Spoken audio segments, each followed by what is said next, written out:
Happy birthday sa BSF ko, sa Kuya Jesse ko ng YT.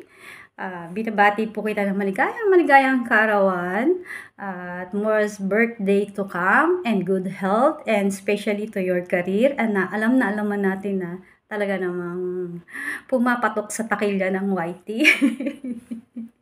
Anyway, nandito lang kami na laging nagsusupport sa'yo.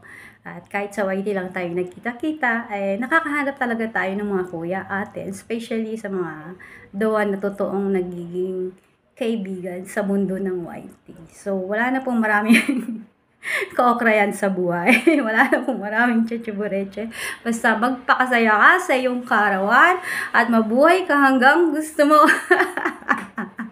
Anyway, maraming salamat po sa mga advice at sa mga kanta mong kinakanta kahit hindi mo kinakanta ang Dance with My Father, napakanta kita, and especially talagang nagpapasalamat ako sa iyo dahil kinakanta mo yung favorite ko dahil sa tatay ko.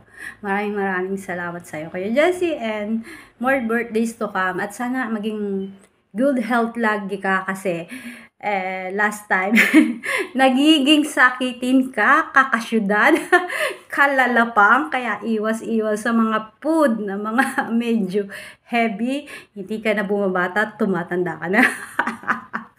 So, enjoy and good vibes, and happy birthday, and best wishes sa'yo, Kuya Jesse. And enjoy lang, at alam ko namang napakabait mo at ang daming nagmamahal sa'yo. At maraming nagsusupport sa'yo, especially sa talaga namang pag nag-LS ka, dinudumog ka. Sige po, maraming salamat po talaga, and good health and more birthday to come po sa iyo. Bye-bye, and thank you po sa lahat.